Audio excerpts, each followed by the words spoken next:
Hey everyone, it's Michael here at Home Health Success Academy, and you are in the Shortening the Sales Cycle video series where we talk about how to be able to decrease your sales cycle to be able to increase your referrals and to be able to get more referral sources in the mix of your marketing plan.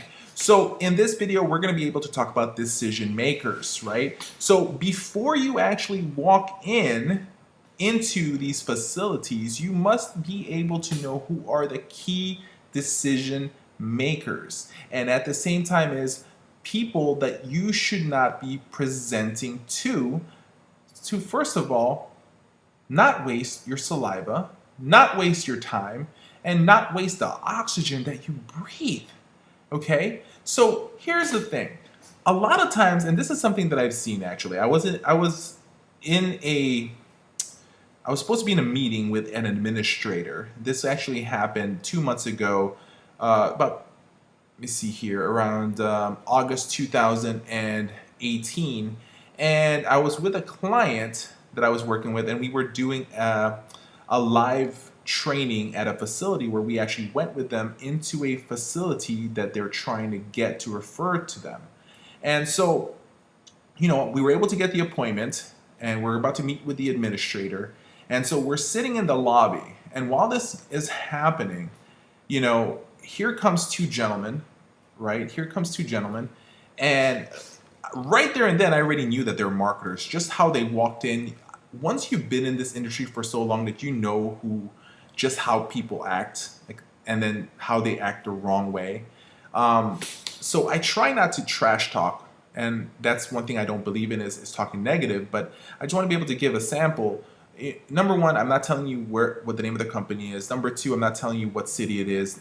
Three, not what state it was in. Okay, so I'm keeping things, through what my recollections are. And number one is their appearance, right? Now, they were doing a tandem marketing, which is amazing. I love tandem marketing. It gives you guys more presentation. So if you can do a tandem, A/B marketing, both of you guys pretty much charging in, it's very robust and really one of the big statements to do. That's like you saying that we're a big company because we can afford having two people coming in. That was great. Number two is this, though they did wrong. All right, like I said, number one, did I even go by number one? Well, anyways, number one, the appearance.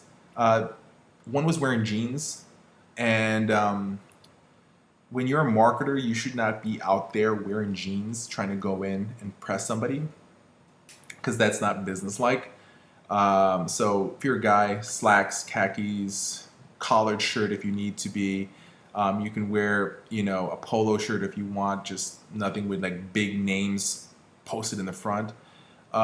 Number two is the way they approached.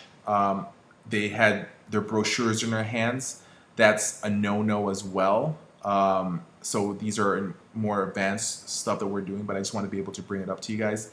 But number three, the real thing that they did wrong was that they approached the receptionist, and what they started doing is they said, okay, hi, I'm here with so-and-so home care company, and the receptionist, or we're called gatekeeper, asked, well, what do you guys do?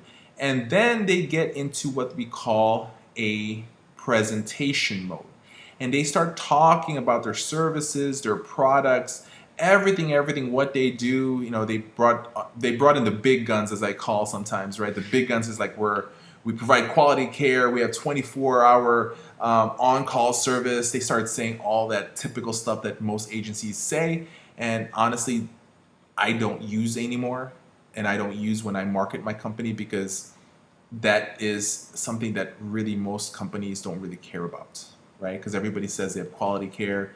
Everybody should have a 24-hour on-call nurse, an on-call person, right? So that's just a given. But anyways, they started going a tangent, and they started talking about their company, and they are presenting to the receptionist. The receptionist has nothing to do in regards to referring patients to you. So you need to be able to understand that you need your key decision makers when it comes time to be able to present your company. You should not present to people that's not going to refer to you. It's a total worthless thing. Okay? And so you need to make sure you qualify the person if that person is a decision maker. One thing that we actually do is this. First things first, let's find out who the decision maker is, right? So in a nursing home, we obviously know who's going to be doing the referrals: administrator, the DON, and the social worker. But more likely, it's not going to be the DON. It's not going to be the administrator. It's going to be the social worker, right? That's the person you want to be able to target. But you might need to get through the DON and the administrator and then ask the question is, other than yourself, who is the person that's going to call us when there's a referral? And more likely it's going to become the social worker. If you're talking to DON or the administrator, great. Can you do an introduction for us? But that's just a segue to get to the social worker. But if you can get into the social worker, you always need to ask this question in the beginning of your presentation. Other than yourself, is there any other person that we need to have in this meeting that's going to make the decision on referring the patients to home health services, to home care services, to hospice services?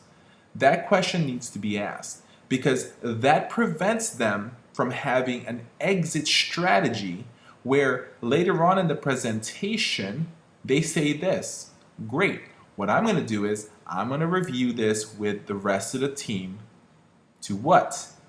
To see what they think. What I'm trying to do is in the beginning, by asking the question in the presentation in the beginning of it, is to be able to find out, are you the only decision maker that I need to talk to?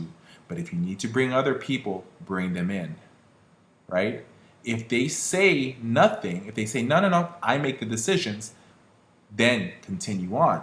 If they don't, if they say that I don't make the only decision, great. Thank you so much. I knew that. That's why I asked the question, who else do we need to bring into this meeting? You need to be able to make sure that when you're doing your presentation that there is no objections.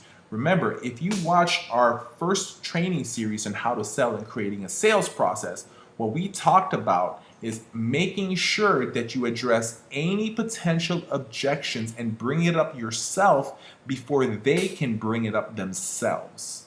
So what you need to do is need to be able to find out the key decision makers. When you're going to a doctor's office, everyone thinks it's the physician that's going to refer the patient to you.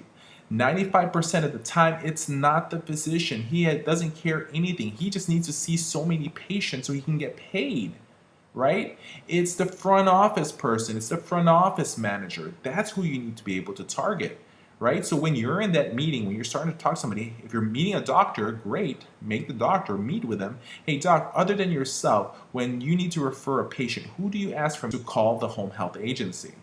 So that's a question that you need to be able to ask. These are things that's so vital that if you do not ask these questions in the beginning of these meetings, when you're trying to get these appointments before or during the meeting, you're going to come up with an objection that they brought up and not you. So make sure that you find out, first things first, who the key decision makers are. And you should know who the key decision makers are. That is one thing that you need to understand. So understanding the facility, the type of facility, each type of facility differentiates. You know, nursing home, skilled nursing facility, assisted living communities, senior housing, physician's office, it all varies, and you need to be ready to know who to talk to and gain the information. And like I said in a previous video, what you should actually do is before you even visit, you need to profile the potential client and you need to do your research before you actually do a walk-in. So I hope this video helped you guys. Keep on watching this training series. It is so valuable for you guys. And my job here is to be able to help you guys increase your referrals and increase your profitability for your company.